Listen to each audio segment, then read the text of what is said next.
Halo, assalamualaikum warahmatullahi wabarakatuh.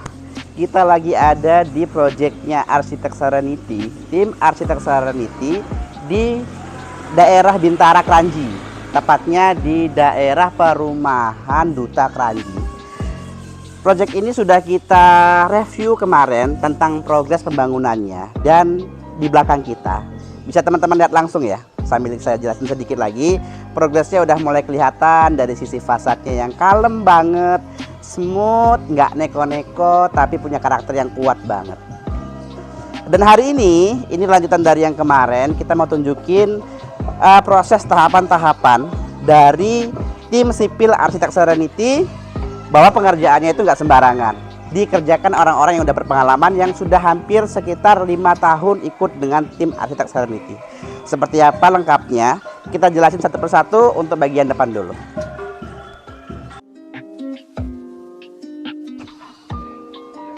Dan terakhir kita kesini kemarin reviewnya itu masih belum terlihat bentuknya ya. Terakhir kita lihat di bagian atap.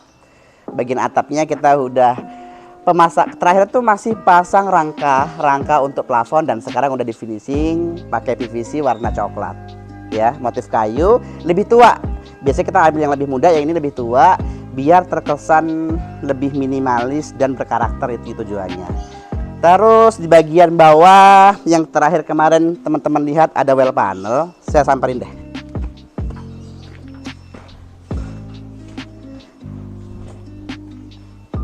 Kita buka tirai 2 dulu nih. Ini tirainya dibuka dulu. Nah, kemarin di sini itu belum rapi ya. Ini sih belum di finishing, tapi sudah kelihatan ya karakternya. Udah rapi, udah halus, tinggal di finishing warna putih. Kalau di desainnya itu warnanya hampir hijau tua seperti itu, nanti akan terlihat banget karakternya kuat. Dan saya udah ngerasain banget aura rumah ini tuh amazing banget, kuat banget, dan tentunya akan jadi referensi desain terbaru di area perumahan di sini tentunya ya. Di atas ini, di sini yang kemarinnya pilarnya belum finishing, ini udah selesai finishing dan udah di finishing PVC warna coklat juga, motif kayu, dan ada tambahannya lampu downlight warna kuning yang menambah kesannya menjadi lebih minimalis gitu. Dan hari ini kita nggak terlalu banyak jelasin secara utuh, karena hari ini kita lagi bersamaan dengan tahap finishing tim sipil Arsitek Serenity dalam pemasangan lantai, terutama pemasangan granit nih. Ada beberapa pemasangan keramik dan ada beberapa pemasangan granit. Seperti apa, biar nggak penasaran kerapihan dan tahapan-tahapan yang dikerjakan oleh tim sipil Arsitek Serenity, kita langsung ke dalam ya. Oke, bisa dilihat langsung di sini teman-teman sipil lagi mengerjakan lantai, yang tentunya tahapan di sini adalah kunci daripada kerapian pekerjaan yang disiapkan oleh tim sipil Arsitek Serenity ya. Pertama, tentunya kita bisa lihat langsung di bawah. Ini kalau kita sering jalan ke sandung-sandung ini ada tali benang nilon. Ini tujuannya itu untuk menentukan titik tinggi di mana nanti ketika dipasang semua granit itu semuanya rata dan tentunya elevansinya itu tidak berbeda. Selain daripada itu, fungsi daripada tali ini sendiri adalah membuat batas-batas di mana granit itu dimulai. Karena biasanya kan kalau kita nggak bisa pasangnya, nanti kalau dipasang dari pinggir, akhirnya dia habisnya nggak bisa presisi. Nah, di sini kita udah tahu pemasangan dari mana, dan akhirnya ini adalah titik tengah yang diputuskan untuk menjadi start pemasangan granit itu sendiri. Kita ke dalam yuk, biar sambil ganggu. Karena aktivitas ini mengganggu sekali, tapi nggak apa-apa, biar dapat informasi bahwasanya tim Arsitek Serenity ini sangat berpengalaman sekali, dibantu teman-teman sipil yang sudah berpengalaman di lebih rata-rata yang udah ikut sama kita tuh 5 tahun ke atas gitu. Nanti kita coba mau tanya-tanya nih sama salah satu profesional kita. Coba kita tanya-tanya juga ya. Mang Apip, saya mau tanya-tanya Mang Apip ya. Kenapa? Ini yang Mang Apip. Ini Mang Apip itu udah hampir 3 tahun ikut sama kita ya Mang Apip ya. Dan alhamdulillah Mang Apip adalah salah satu tim sipil kita yang kita percaya langsung untuk menghandle semua proyek-proyek, terutama di material-material finishing gitu ya. Mang Apip mau tanya, untuk pertama kali masang granit itu apa yang dilakukan Mang Apip? Pastiin apa dulu? Yang dilakukan pertama saya misalkan bikin adukan, yang campur adukan yang benar-benar halus dan semennya yang banyak. Oke. Karena itu untuk pemadatan, kalau semennya kurang berarti nantinya bisa rontok Pak. Oke. Di saat kita udah beres, akhirnya granit itu bisa kebuka. Makanya kita stabilkan semen yang benar, campuran yang bagus. Terus bagian bawah udah disiapkan, ada peluran. Oke. Udah peluran berarti makan waktu agak lama jadi kering, kita siram lagi terus kasih air semen lagi Pak. Oke. Biar ininya nempel dan kuat gitu. Kuat dan mencegah biar nggak ada kopong ya Mang Apip Betul. ya. Terus nata kita adukan memang harus benar-benar teliti dan rapi dan rata gitu Pak. Biar di dalam ini nggak ada istilah celah-celah kopong, Celah-celah gitu, kopong Pak, ya. gitu. Penting loh teman-teman. Jadi pengalamannya, jadi sebenarnya rapi, terus bicara rapi dan pas pemasangannya itu adalah faktor pengalaman pastinya. Dan ini adalah problem ketika teman-teman nggak dapat tim tukang yang berpengalaman gitu ya. Dan apa fungsinya benang untuk apa nih Mang Fungsinya Apip? benang itu karena saya udah dari sudut-sudut itu udah semua saya timbang, bikin Oke. rata Pak, terus tarik benang untuk benang kiri kanan itu untuk menjadi patokan untuk pemasangan granit ini. Oke. Akhirnya granit ini punya hasil yang rapi dan rata. Gitu. Oke, Mang Apip, apakah selalu pemasangan granit ini pasti dimulai dari sisi tengah? Nggak dari sudut kanan atau sudut kiri? Enggak, jadi kalau kita bikin kepalaan yang pertama itu Pak, jadi pertama dari sudut tengah. Oke. Karena yang paling pinggir itu susah kita naruh benang. Oke. Jadi yang paling ngetap itu untuk bagian bikin rata itu bagian tengah dulu. Nanti kalau untuk satunya, untuk pinggir itu kita ngikutin pakai water pass begini Pak. Jadi bagai begini, Oke. jadi hasilnya rata juga gitu Pak. Oke. Kalau kita langsung mentok dari pinggir, kita nggak bakal punya hasil yang rapi. Oke. Jadi karena pinggir itu nggak bisa pakai benang gitu Pak. Oke, dipastikan nggak bisa kayak benang ya. Akhirnya benang itu di atas granit, akhirnya Oke. granit itu nggak bisa rata. Oke. Ini timbangan yang kita pakai ini sampai kemana ini rata ini Pak. Ini air ada di tengah gitu. Siap. Nah, sampai kemana juga gitu Pak. Ini Oke. air ada di tengah. Oke, jadi ini adalah maksimal. ya. Ini alat bantu yang digunakan sama tim-tim sipil dalam saat pemasangan lantai terutama ya Mang Apip ya. Walaupun kita punya benang juga, udah tetap kita harus main kontrol juga. Kontrol juga ya. Jadi nggak bisa cuma pasang benang Ya, tetap tanpa ada alat bantu lagi ya Mang Apip. Alat bantu lagi biar lebih bagus. Oke. Dan terakhir kemarin itu Mang Apip itu minta mesin pemotong granit sendiri. Tujuannya biar rapi Mang Apip ya. Ya, itu pemotong granit udah disiapin karena Udah siap. biar rapi. Oke. Ya, pinggirnya nggak ada sompa-sompa. Sompa-sompa. Terus saya pakai alat lagi semacam alat bantu juga. Namanya kinik. Kinik itu kalau ada sompa sedikit untuk bisa dirapihin juga. Oke. Gitu. Dari mesin gerinda itu ada buat ngerapihin pinggirnya juga. Pinggirnya juga ya. Iya. Dia seperti jadi kayak gerinda gitu ya Mang Apip. Ya, kalau boleh tahu saya liatin ke Bapak. Boleh Mang Apip. Ya. Jadi biar teman-teman sahabat Serenity bisa tahu alat yang dipakai itu apa aja standarnya. Termasuk alat potongnya Mang Apip, tunjukin Mang Apip. Oke. Nah. Ini aja Mang Apip. Ini Oh, udah dibawa dari kantor kemarin ya? Ya. Pak Yusuf yang bawa kemarin ya? Oke, ini alat potongnya Mang Apip ini ya? alat untuk potong. Untuk Kita potong. kebutuhan berapa, misalkan itu udah ada ukurannya gitu Pak. Oh. Jadi bikin ini udah ngetap rata. Oke. Terus kita kalau seandainya masih ada kelihatan sudut-sudut yang kurang rapi, kita bantu pakai alat ini. Oke. Ini nggak bisa dipakai motong granit. Oke. Jadi ini namanya kinik gitu Pak. Kinik. Kinik itu buat ngehalusin Bagian pinggiran. bagian pinggiran. Biar nggak tajam. Iya betul. Terutama buat tangga biasanya Mang Apip ya? Iya, Nah, buat tangga. biar bibirnya nggak Iya, tajam ya? betul. Iya betul. Ini makanya sering sekali bahasa-bahasa tim arsitek sama tim sipil itu agak sering-sering bingung itu karena teman-teman tukang itu kan sering di lapangan.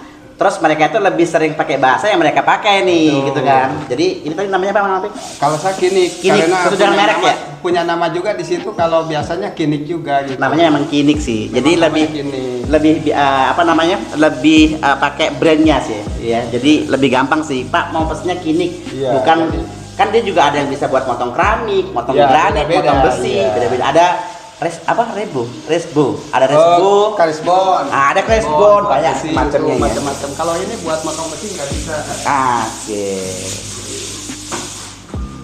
Tuh buat teman-teman yang lagi mau bangun rumah, ternyata itu sebenarnya itemnya tuh banyak banget yang nggak bisa diekspos. Jadi nggak cuman rumahnya yang rapi, tapi dibantu sama alat-alat seperti ini.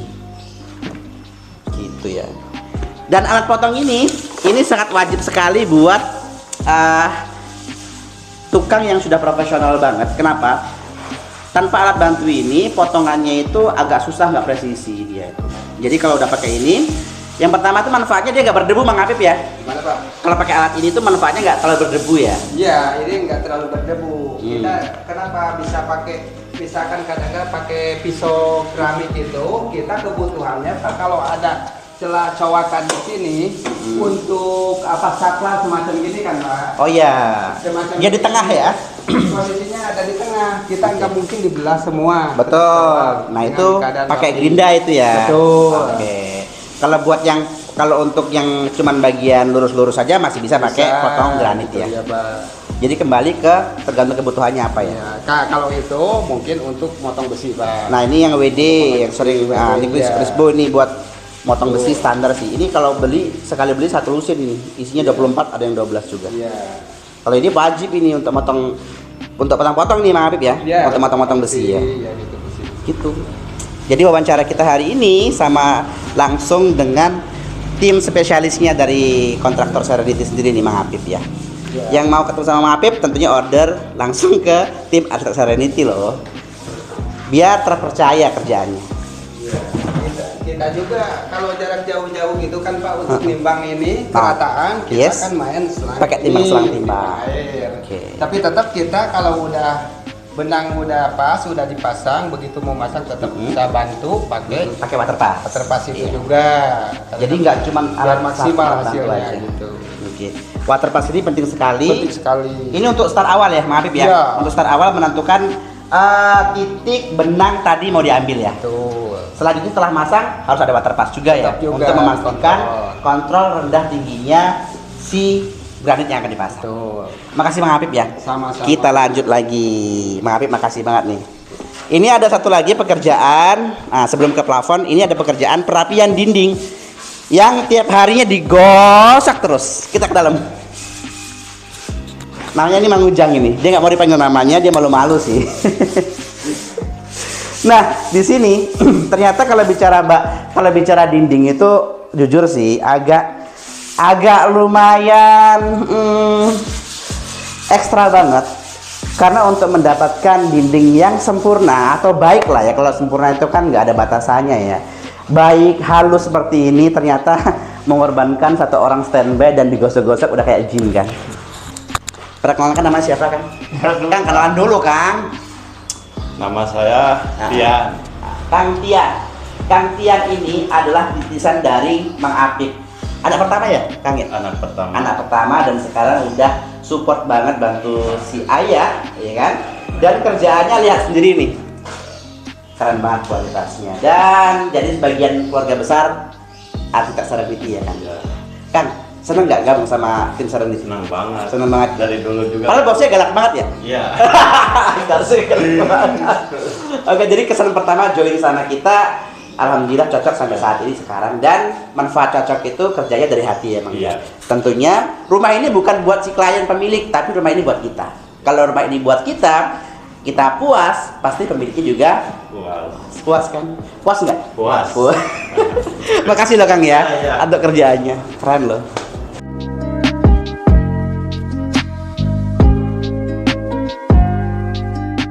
Sebelum kita bahas plafon, kita punya ini nih yang kemarin kita udah desainin, udah kita aplikasiin juga. Kita punya minibar, udah lagi tahap finishing. Ternyata Pak dekat sini Pak, ternyata agak lumayan rumit loh finishingnya dia. Tuh. Dari sini lihat dia udah dipasang, tapi dia harus dilem-lemin pakai solatif begini. Tujuannya nggak lain nggak bukan biar menahan dan nanti ketika finishing tinggal disilan aja. Jadi lumayan ya, nggak segampang yang kita tinggal cepret jadi. Dan tingginya ini dibuat sedemikian rupa karena konsepnya di sini bisa buat box. Jadi buat misalnya untuk simpan makanannya, nah, di atasnya untuk penyuguhan makanannya ya. Nah, sebenarnya standarnya itu hanya 80 seperti ini. Tapi kita desain agak tinggi karena konsepnya di depan nanti pakai kursi minibar yang tingginya di atas 60 Pak ya. Itu sih ya. Nih, satu lagi nih. Jadi konsep si minibar ini sendiri, sebenarnya kan dapur kan fungsinya di sini nih, peletakan dapurnya. Jadi kan karena konsep rumah ini tuh los-losan aja, hampir nggak ada sekatan antara dapur sampai ruang keluarga atau living room. Fungsi daripada minibar ini salah satunya itu buat sekatan juga sih. Jadi buat penyekat antara dapur biar nggak terlihat dari pintu utama. Jadi biar lebih terlihat manis ya. Selain daripada jadi pajangan, tentunya bisa jadi fungsional daripada si dapur itu sendiri ya. Kita lanjut ke sini nih, lampunya minibar udah dipasang meskipun kitchen setnya belum ready.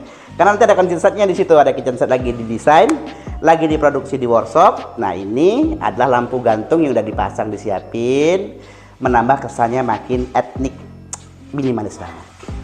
Kita bahas plafon. Plafon ini kemarin kita baru pemasangan rangka Pak ya, lagi pemasangan rangka dan sekarang udah finish, cepet banget. Kurang lebih itu pengerjaan. Berapa lama pengerjaan plafon Mang Apip? Pengerjaan plafon sampai beres. Iya. Sampai beres itu sekitar 9 9 hari. hari ya. Dari rangka sampai beres depan semua sampai belakang. 9 hari ya, nggak sampai 10 hari ya. Berarti nggak sampai 2 minggu untuk pemasangan rumah satu lantai plafon finish ya. Jadi bisa dilihat teman-teman, plafonnya rapi banget. Ini untuk finishing pengecatannya langsung sama Mang Apip sama tim ya. Sama sipil kita. Jadi spesialis untuk plafon tuh kita udah bedain sendiri. Buat atap, terus buat plafon itu sendiri. Jadi biar mempercepat proses pembangunan itu sendiri dan tetap menjaga kualitas gitu ya. Bisa dilihat langsung tuh bagian sudut-sudutnya kita pastikan rapi banget. Mainan ada drop ceiling yang membuat kesan plafon itu nggak flat-flat aja. Manis lah pokoknya. Pokoknya bakal keren banget tentunya. Dan tidak lupa lagi, ini penting banget nih. Bagian openingan pintu yang banget kita jaga. Jadi nggak cuma dindingnya yang rapi, tapi openingannya itu juga harus bagus. Karena ketika nanti kita pasang pintu, karena pintu kita kan custom ya, pakai pintu baja atau pintu aluminium. Jadi harus presisinya itu harus pas dan dipastikan ukurannya udah sesuai. Bisa dilihat langsung loh, halus banget dan tentunya nanti pemasangan tinggal blak, sehari selesai, cepat banget. Bisa dilihat langsung nih Pak dari sisi pinggir, kualitas dari pekerjaan plesterannya ya, aciannya, plesterannya dan pengecatan ini baru 1 kali loh, baru 1 kali pengecatan dasar. Jadi tinggal di 1 kali lagi dipastikan sudah rapi. Dan yang pentingnya adalah ini nih. Dalam pengecatan kita harus perhatikan area-area untuk saklar. Jadi dibungkus seperti ini. Ini tentunya menjaga si materialnya tidak terkena cat. Karena sebenarnya kalau kena cat bisa dibersihin, tapi nggak akan sesempurna bersihnya seperti awal. Jadi wajib hal-hal kecil ini diperhatikan biar dapat hasil yang maksimal. Gitu ya.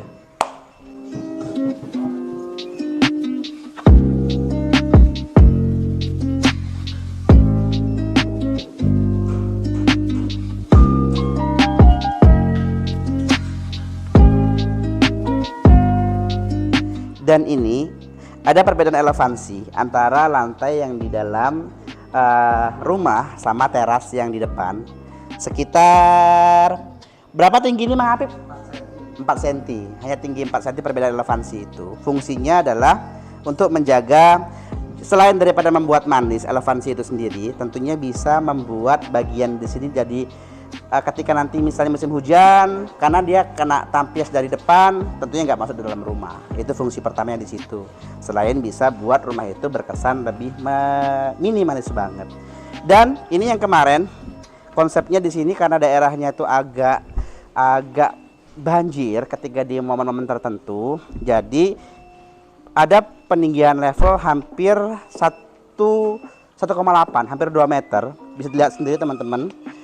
Ada 1, 2, 3, 4, 5 trap dari lantai bawah ya. Nah di sini kita buat seperti ini landai. Dipastikan untuk tangga ini bakal ramah banget buat orang tua karena kita udah pikirin nih ketinggian tangganya itu hanya 12 cm. Biasanya 17 cm cukup, tapi di sini kita buat 12 cm biar lebih landai lagi. Dan nanti di sini elevasinya lebih rendah lagi. Nah, karena ada terapan 1 tangga, di sini akan buat kendaraan motor sih, kendaraan roda 2 di sini atau sepeda nanti. Dan tetap ya, walaupun di sini ada terapan paling rendah, dari jalan tetap kita buat lebih tinggi sekitar 12 sampai 15 cm. Tujuannya ketika nanti ada kondisi hujan yang lagi debitnya tinggi, di bagian sini tetap aman. Jadi kalaupun nanti ada debit yang paling tinggi, kita pastikan di area maksimal di area sini.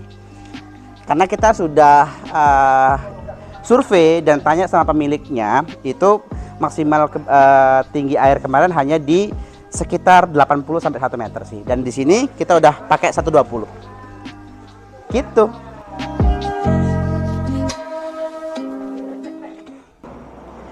Itu dia review kita hari ini di proyeknya Real Tim Arsitek Serenity di bawah PT Serenity Cipta Fastindo. Kita lanjut lagi sambungan videonya ketika finishing nanti ya. Ikutin terus keseruan Tim Arsitek Serenity untuk dapat banyak referensi project yang kita review, dari projectnya kita sampai project developer besar ternama tentunya.